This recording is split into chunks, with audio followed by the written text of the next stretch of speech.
بسم الله والحمد لله والصلاة والسلام على رسول الله وعلى آله وصحبه ومن والاه رب اشرح لي صدري ويسر لي أمري واحلل عقدة من لساني يفقهوا قولي. Si on fait cette vidéo aujourd'hui, bismillah, c'est pour clarifier une situation, un fléau qui commence à prendre de l'ampleur et surtout qui se normalise sur les réseaux sociaux.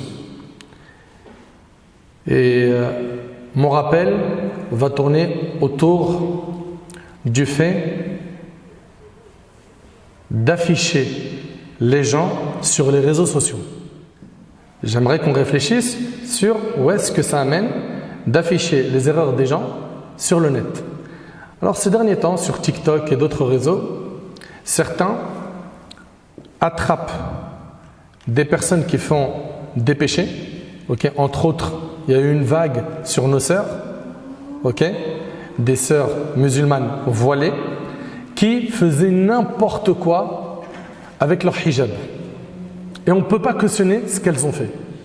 Parce qu'elles faisaient des vidéos où elles mettaient de la musique, elles dansent, puis parfois c'était avec une cigarette, ça fume.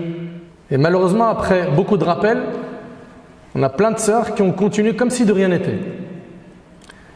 Et j'implore Allah tabarak wa ta'ala de guider ces personnes qui se sont reconnues, entre autres ici nos sœurs. J'implore Allah subhanahu wa ta'ala de leur accorder une bonne compréhension de la religion, parce que ce que nos sœurs oublient, c'est que le voile, c'est pas un tissu seulement. C'est un ensemble, c'est une pudeur qui est, écoutez attentivement s'il vous plaît, visible par le code vestimentaire, mais aussi par le comportement. Nous, quand on vient blâmer un acte blâmable, on juge l'acte, pas la personne. C'est-à-dire, on ne dit pas que la personne, elle va aller au paradis ou en enfer. Ça ne nous appartient pas. Mais on a le droit de juger ton acte et dire ce que tu fais, c'est haram.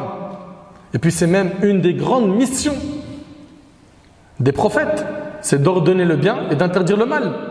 Ils avaient comme rôle d'être bashir ou nadir, annonciateur de bonnes nouvelles et avertisseur d'un châtiment. Très bien. Donc, on a dit qu'on ne peut pas cautionner le mal qu'ont fait certaines de nos sœurs et ceux qui affichent leurs péchés en public. Est-ce que ça, c'est une raison pour prendre ces vidéos et les mettre sur des pages TikTok ou des comptes Telegram ou autres pour les humilier afin qu'ils ou elles arrêtent leur désobéissance? Qu'ils arrêtent de salir le dîn comme ils le font? Ben non. En islam, ce n'est pas autorisé. Pour plusieurs raisons. Un, c'est qu'en prenant les péchés qui sont commis et en les diffusant, ce que tu es en train de faire, c'est quoi? C'est de propager un acte haram. Tu vas faire en sorte que d'autres personnes vont voir ce haram et donc tu auras des péchés pour chaque personne qui auront regardé la vidéo que tu as diffusée. Tu as été une cause de la propagation de ce mal. Tu vas me dire, ouais, mais elle le faisait déjà. Ouais, c'était entre elle et Allah. Maintenant, toi, tu es rentré dans le maillon des gens qui récoltent des péchés. Pourquoi? Parce que tout comme celui qui indique un bien, il a des récompenses, celui qui indique un mal, il a des péchés. Quelqu'un qui est en train de, comme ça l'image elle est bien claire, commettre la fornication, c'est haram, ça c'est clair, n'est-ce pas? Si moi je prends cette vidéo pendant qu'il est en train de faire l'acte haram et je le dévoile, est-ce que quelqu'un d'autre a le droit de regarder cette désobéissance? Non. Et s'il le fait, il a des péchés. Qui? Celui qui a regardé, mais celui également qui l'a mis sur son compte Telegram, sur TikTok, sur Insta ou sur Snap ou autre. Vous suivez? Donc qu'est-ce qui se passe? En fait, tu te retrouves à récolter des péchés. Tu n'as pas le droit de propager un acte haram. C'est interdit en islam. Si tu n'es pas convaincu, va demander aux savants. Et comprenez qu'on est régi dans notre religion par des règles. Et que pour ordonner le convenable, interdire le blâmable, il y a des codes, des règles.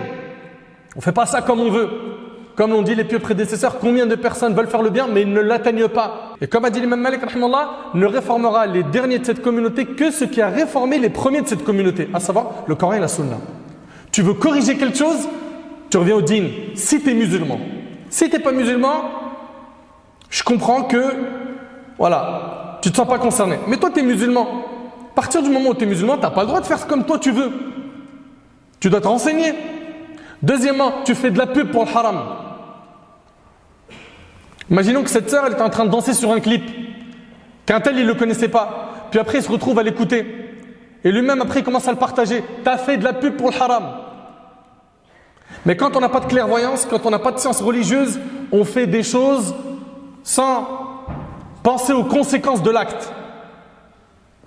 D'où l'importance de toujours se renseigner avant de faire quelque chose. Vous suivez? Donc il y a déjà ici pas mal de problèmes. Un, c'est que tu as propagé toi du haram. Mais non, mais la sœur elle s'affichait déjà. Ouais, mais en faisant toi maintenant ce copier-coller et en l'affichant chez toi, tu es rentré dans le maillon de ceux qui récoltent des péchés. Vous suivez? Deux, tu fais de la pub pour le haram. Notre responsabilité à nous, quand on ordonne le bien et on interdit le mal, c'est de blâmer le blâmable, de le désigner, puis après, si ça ne marche pas, en ayant eu un discours direct sur le fléau en lui-même, on s'adresse aux parents, on sensibilise ceux qui ont une autorité sur cette personne désobéissante. Et c'est à eux de faire leur travail. Vous suivez? Et si jamais, avec ça, le mal continue à se propager, sache que toi, tu as un périmètre qui a été fixé par le dîn, c'est celui-là. Tu ne peux pas aller plus loin. Tu ne peux pas aller plus loin. Allah Ta'ala, il a dit وَمَا عَلَى الرَّسُولِ إِلَّا الْبَلَاغُ. Ce qui incombe au prophète, c'est de transmettre. Le prophète, il a dit dans un hadith dans les recueils authentiques que le jour du jugement, écoutez bien, il y a un prophète qui viendra, personne ne l'a suivi. Personne ne l'a suivi. Donc on voit ici quoi? Qu'il a fait le nécessaire pour que les gens soient bien guidés, mais les gens n'ont pas répondu à l'appel de ce prophète. Est-ce que ce prophète il sera puni, sanctionné par Allah parce que personne ne l'a suivi? Non. Non. Sa responsabilité se limite à quoi? À transmettre. Sa responsabilité au prophète, c'est transmettre, pas changer le cœur des gens. Le prophète, alayhi salatu wassalam, Allah lui a dit Innaka la tahdi man ahbabt, walakin Allah yahdi man yasha. Tu ne guides pas les gens que tu aimes, mais Allah guide qui il veut. Si le prophète guidait qui il aimait, il aurait guidé son oncle Abu Talib. Il serait mort musulman. Donc, l'histoire de nous dire ouais, mais à la fin, vous faites da'wa, les imams ils font da'wa, mais il n'y a pas de résultat. On n'a pas d'obligation de résultat. Et puis, c'est pas en venant humilier des personnes qui, certes, ils se sont hachem, ils ont fait n'importe quoi et ils nous font honte, faut le dire. C'est pas en faisant ça qu'on va changer le mal. Et puis, sans compter que, vous imaginez cette personne, elle se repent et que la vidéo elle continue à tourner. Elle se repent, elle se marie, elle a des enfants et la vidéo elle tourne partout. Comment tu freines l'hémorragie maintenant? Donc comprenez, barakallahu fikum, qu'on n'a pas le droit d'agir concernant l'amr bil ma'ruf wa nahy al munkar, ordonner le bien et interdire le mal, sans connaître les règles. À partir du moment où tu es musulman, tu es régi par des règles. Tu ne fais pas comme bon te semble. Et pour finir, ce fléau-là qu'on a entendu dernièrement, qui a touché certaines personnes qui affichent leur désobéissance, et là entre autres on avait nos sœurs voilées, demain il est possible que ce fléau se retrouve sur une autre catégorie de personnes, des frères qui font n'importe quoi. Craignez Allah et arrêtez-vous. Et remerciez Allah d'avoir entendu cette vidéo pour connaître les règles fixées par le dîn sur ce sujet. Ok? Tu veux faire cesser un mal, tu veux mettre de l'ordre là où il y a le désordre, tu es musulman, il y a des règles. À partir du moment où tu es musulman, il y a des règles. Maintenant, si tu me dis non, mais ces règles-là ne me conviennent pas, ne me plaisent pas, attention, à partir du moment où tu es musulman, toi, tu n'as pas le choix. Tu ne peux pas me dire je suis musulman, mais je sélectionne dans la religion.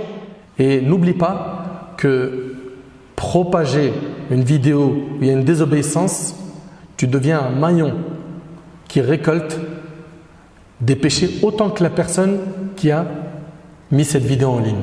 Enfin, j'implore Allah tabaraka wa ta'ala de m'accorder ainsi qu'à vous la sagesse. J'implore Allah tabaraka wa ta'ala de nous pardonner nos manquements. Sallallahu subhanahu wa ta'ala yanfa'ni bima qultu wa yanfa'akum bima sami'tum. Hadha wallahu a'lam. Subhanaka Allahumma bihamdik. Ashhadu an la ilaha illa ant. Astaghfiruka wa atubu ilayk.